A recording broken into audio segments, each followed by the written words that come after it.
산으로 도망가라. 첫 번째 영상에 이어 이번 영상은 학습 단계를 높여 심화된 내용을 파악하는 방법을 알아보도록 하겠습니다. 성경을 처음 읽기 시작한 2년 전까지만 해도 하나님의 말씀에 대한 저의 지식 수준은 다윗 하면 생각나는 것이 골리앗과 싸워 이긴 것이 전부였습니다.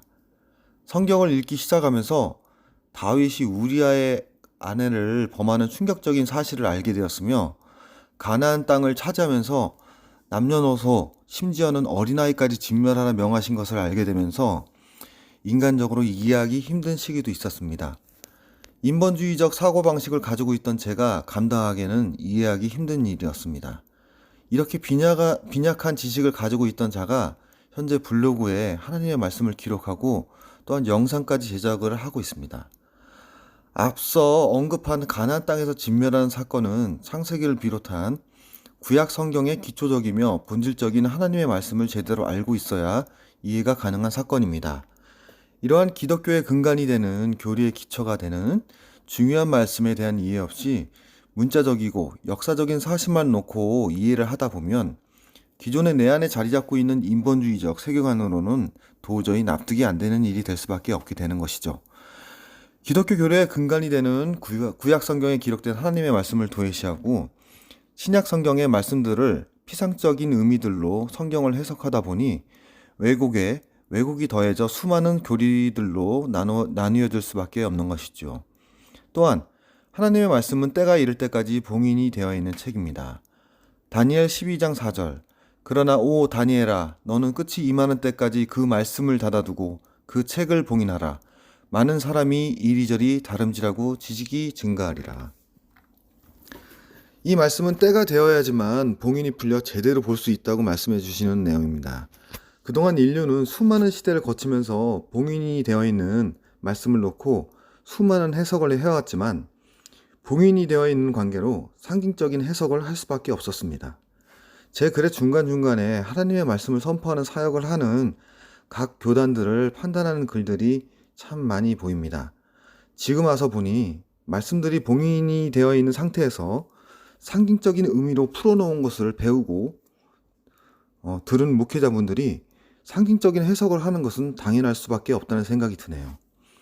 이것은 각자가 먹은 대로 받아들인 것을 토대로 결과물이 나온다는 하나님의 영적 원리가 적용되는 단적인 예입니다. 그러나 현재는 때가 이르러 그 봉인들이 하나둘씩 풀려 분명하게 볼 수 있게 되었습니다. 자신이 기존에 가지고 있던 기존의 낡은 부대인 잘못된 신학으로 만들어진 하나님의 세계관을 내려놓고서 침례의 과정을 통해 하나님께 나오시기를 다시 한번 요청드립니다. 네가 뭔데? 네가 무슨 자격으로 이런 말들을 쏟아내는 건데? 라며 물어보시는 분이 있을 수 있겠네요. 예전에 그 행운의 편지라고 이 편지를 받는 자는 반드시 100통의 편지를 보내야 하며 만약 보내지 않으면 저주를 받는다는 미신적 행위가 유행했던 시절이 있었습니다. 이러한 내용과 동일한 이치로 하나님께서 말씀하신 명이 있습니다. 에스겔서 3장 18절 내가 사악한 자에게 말하기를 내가 반드시 죽으리라 할 때 내가 그에게 경고를 주지 아니하거나 그 사악한 자에게 말로 경고하여 그의 사악한 길에서 떠나 그의 생명을 구원하게 하지 아니하면 바로 그 사악한 자는 자기 불법 가운데서 죽으려니와 그의 피는 내가 내 손에서 요구하리라.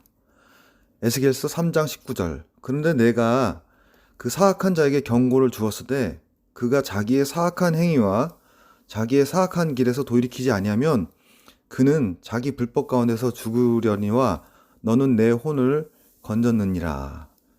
이 말씀은 하나님의 뜻을 알고도 경고하지 아니하면 그에 대한 핏값을 알고도 말하지 않은 자에게 물으신다고 하는 말씀입니다.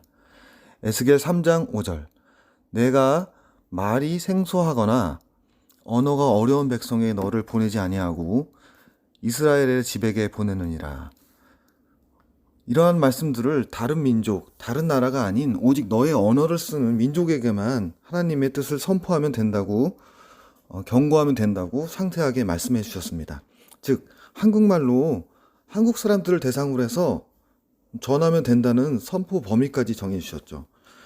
에스겔 3장 11절 또 너는 가되 포로로 잡힌 자들 곧 내 백성의 자손들에게 가서 그들이 듣고자 하든지 아니하든지 그들에게 말하며 그들에게 이르기를 주 하나님이 이같이 말하노라 하라 하시니라. 그들이 듣고자 하든지 아니하든지 그들에게 선포만 한다고 된다고 말씀해 주시고 계십니다. 이것은 선지자, 대언자에게만 한정되어 적용되는 말씀이 아닙니다. 자신이 하나님의 백성이라고 한다면 하나님의 말씀을 제대로 이해하지 못하고 있는 자에게 듣던지 아니 듣던지 선포해야 하는 의무를 가지게 된다는 말씀입니다. 이는 하나님께서 최후의 심판의 날에 심판의 기준이 되는 중요한 일입니다. 제가 무슨 자격으로 이런 말씀을 선포하는지에 대한 근거에 대한 설명은 이것으로 마치고 그럼 이제 본격적으로 산으로 도망하라는 주제에 대해서 살펴보도록 하겠습니다. 지난번 영상에서 마태복음 24장 16절 그때 유대에 있는 자들은 산들로 도망할지어다. 이 말씀이 상징적인 의미가 아닌 가증한 것이 거룩한 곳에 선 것을 보거든 군대들에게 에워싸이는 일을 보거든 유대에 있는 자들은 산들로 도망하라는 문자적인 의미로 직접적인 메시지를 담고 있는 말씀이라는 결론을 도출해내었습니다. 가증한 것이 거룩한 곳에 선 것을 보거든이라는 말씀을 통하여 종교적인 의미의 상징적인 해석으로 볼 수 있으나 상징적인 의미가 아닌 전쟁이라는 실질적인 위험이라고 미리 말씀드렸습니다. 이 전쟁은 잘 아시는 공마곡 전쟁과 연결되는 스토리입니다. 여기서 이에 대해서 설명을 드리자면 주제에서 벗어난 얘기들을 해야 하기에 힘들고 블로그에 관련 글들을 검색하여 참고하시길 바랍니다. 가증한 것이 거룩한 곳에 선 것이 전쟁이라는 것으로 보고 말씀을 다시 보시면 좀 더 명확해집니다. 전쟁이 발생하여 적군이 쳐들어오는데 피난을 가지 않고 그곳에 머무르면 죽을 수밖에 없겠죠? 해서 옷가지 등 짐을 챙기러 우물쭈물 대지 말고 도심지를 떠나 산으로 시골로 도망하라고 말씀해 주시고 있는 말씀입니다. 이전 영상에서 산이라는 단어에 초점을 맞추어 상징적으로 해석하다 보니 산에 대한 상징적인 이미지와 매칭되는 교회, 시온산, 하나님의 성전, 계룡산 같은 특정 대상이 도출됩니다. 그런데 킹제임스 성경에 기록된 말씀을 자세히 보시면 산이 아닌 산들이라는 복수형으로 기록되어져 있는 것을 볼 수 있습니다. 이는 특정 산이 아닌 불특정인 산, 불특정 지역을 의미하는 것이며 누가복음에 기록된 시골로 도망하라는 의미가 도심지를 떠나 에워싼 군대를 피해 불특정 산이나 시골로 도망하라는 의미인 것을 알 수 있습니다. 개역 개정 성경을 한번 확인해 볼까요? 다시 마태복음 24장 16절 그때 유대에 있는 자들은 산으로 도망할지어다. 보이시나요? 단수형으로 기록되어 있습니다. 별거 아닌 것 같지만 이런 미묘한 차이가 말씀을 해석하는데 조금씩 차이가 납니다. 그리고 그 끝에는 저마다 다른 곳에 목적지를 두는 종교로 탄생하게 됩니다. 킹제임스 성경이 완벽한 것은 아니지만 개역 개정 성경에 비해 이런 미묘한 차이로 인하여 하나님의 말씀을 제대로 볼 수 없는 일을 최소화할 수 있기 때문에 킹제임스 성경으로 말씀을 읽으시기를 강력히 추천해드리고 있는 겁니다. 계속해서 진도 나가 보겠습니다. 세 가지 원칙 중에서 세 번째 원칙, 성경은 역사서이다를 적용하여 좀 더 심화된 학습을 진행하여 보겠습니다. 성경은 하나님께서 행하신 역사가 기록된 역사서이며 인류의 역사서이고 이스라엘의 역사서입니다. 이러한 역사를 통하여 동일한 일이 일정한 패턴을 가지고 반복되어지고 있는 것을 발견할 수 있습니다. 이것은 전도서 1장 9절에 해 아래 새 것이 전혀 없다는 말씀이 의미하는 역사는 반복된다는 말씀의 관점으로 살펴보는 방법입니다. 우리가 살펴보고 있는 산으로 도망가라고 명하시는 일이 언제 있었으며 그 사건의 원인, 경과, 결과를 확인해보고 그 역사적 사실들을 현재 우리 삶에 적용하는 심화 과정입니다. 이를 위해서는 성경 통독을 계속 진행해야 가능한 일입니다. 성경을 읽다 보면 어디서 본 듯한 장면들이 연상되는 말씀들이 보여지실 겁니다. 신약 성경의 말씀들 중 상당수가 구약 성경에 기록된 말씀들을 인용하여 기록된 것이 많기 때문에 이러한 특징으로 말씀과 말씀이 서로 상호 보완해 주어 말씀들을 보다 명확하게 해주며 수많은 말씀들이 잘못된 말씀대로 해석되어지는 것을 막아주고 하나님의 말씀에 오류가 없음을 증명할 수 있는 근거가 됩니다. 이 특성을 이용하여 말씀을 보시면 왜곡되어져 있는 성경의 말씀들을 확인할 수 있게 됩니다. 이로 인하여 연결된 말씀들을 통하여 보다 명확한 하나님의 뜻을 이해할 수 있는 중요한 단서들을 확인할 수 있습니다. 마태복음 24장 16절 산으로 도망하라는 말씀과 연결된 말씀들을 찾기 위한 방법으로 이전 영상에서 검색 또는 주석서 등의 도움을 받는 방법이 있다고 소개했었습니다. 그러나 이번 내용은 온전히 본인 자신이 성경을 읽으면서 연결된 말씀을 발견해 놓은 것을 토대로 말씀을 제대로 보는 방법을 설명해 드리는 것입니다. 이것은 지극히 개인적인 일입니다. 성경을 수많은 사람들이 수없이 반복하여 읽지만 하나님의 뜻이 누구에겐 보이고 누구에게 보이지 않는 이유는 무엇일까요? 성경을 읽는 사람들의 책을 읽는 능력의 차이에 의해서일까요? 이러한 영향도 있겠지만 전 그보다는 성경은 하나님의 영으로 쓰여진 책이기에 영적으로 합당한 자에게 보여지는 말씀과 그렇지 않은 자들에게 보이지 않는 차이가 크다고 생각됩니다. 사도 바울이 기록한 서신들에서 영적으로 합당한 자에 이르기를 누누이 강조하고 있습니다. 성령님의 인지하심으로 인한 지혜와 명철이 더해지면 가장 바람직하지만 이는 아주 소수의 사람들에 의해 진행되는 일입니다.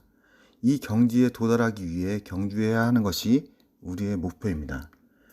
우리 현재의 상태에서 현실적으로 생각해 볼 때 하나님의 말씀을 영적으로 접근하려면 세상의 세계관을 받아들이는 각종 미디어 등을 차단하고 초기화시킨 상태에서 하나님의 말씀을 바라보는 데 힘쓰는 것에 있다고 봅니다. 하루에 10시간 정도의 노동을 하는 동안 주구장창 말씀을 듣고 그때마다 틈내어서 말씀을 확인하면서 성경에 기록해 놓았던 연결된 말씀이 보여 지금 다시 확인해 보니 산으로 도망하라는 주제로 하나의 영상으로 끝내려고 했던 애초의 계획에서 벗어나 추가 영상을 만들게 되었습니다. 전쟁으로 인하여 어려움이 닥칠 것이니 산으로 시골로 도망하라는 말씀하신 것은 1차적인 메시지이고 앞으로 살펴보게 될 과정을 통하여 도출되는 아주 중요한 2차적인 메시지가 있다는 것을 확인하게 될 것입니다. 하나님께서 백성들에게 산으로 도망하라고 명하시거나 도심지에서 도망하라 명하신 사례들을 찾아 확인하여 어떠한 상황에서 이러한 말씀을 하셨는지 살펴봅니다. 창세기 19장 17절 그 남자들이 그들을 밖으로 데리고 나아간 뒤에 그가 이르되 내 생명을 건지기 위해 도피하라. 너는 내 뒤를 돌아보거나 이 온 평야에 머무르지 말고 산으로 도피하라. 내가 소멸될까 염려하노라 하니.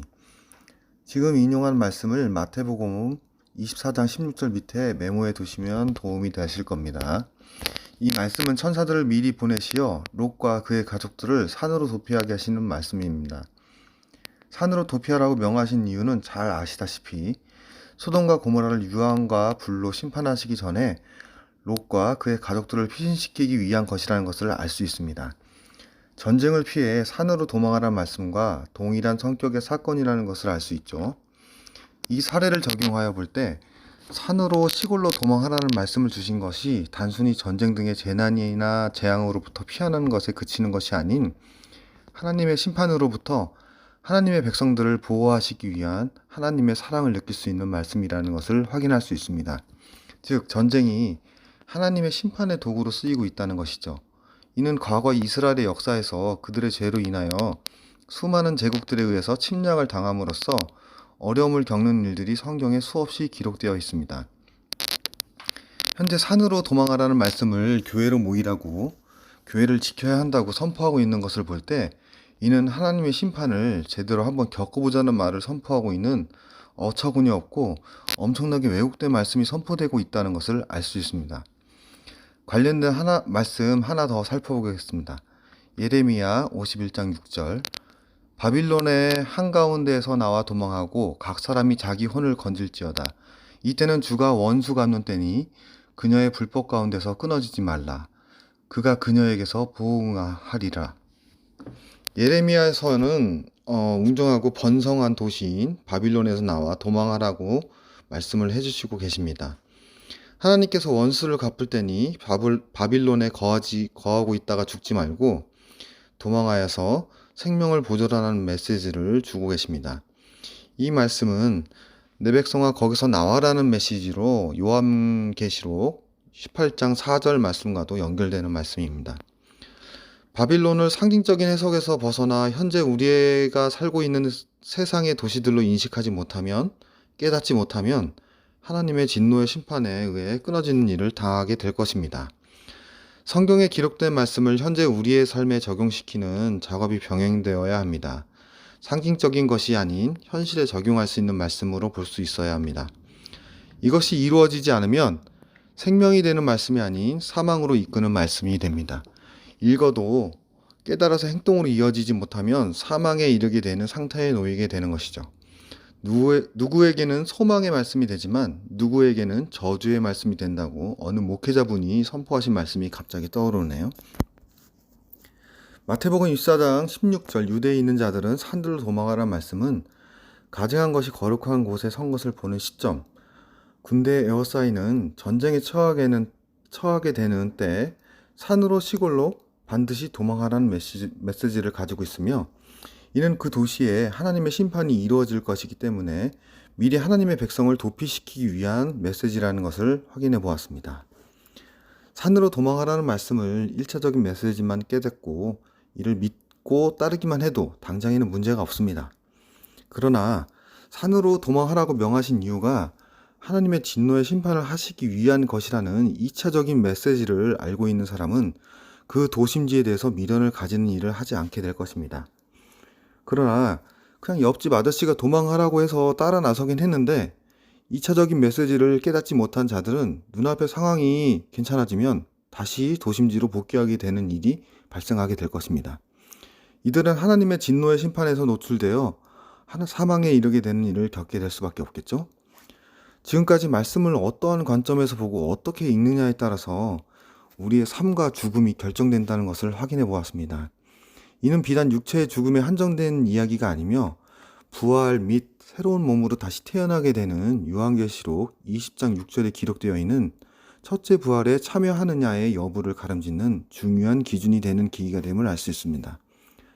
성경을 읽고 하나님의 말씀을 제대로 이해한다는 것이 얼마나 중요한 것인가를 다시 한번 강조하면서 부족하나마 제가 제시한 방법들을 참고하시어 하나님의 말씀을 제대로 이해하시고 온전히 하나님께 나아오시는 복된 성도들이 되시길 바라며 미흡한 영상을 여기서 마칩니다.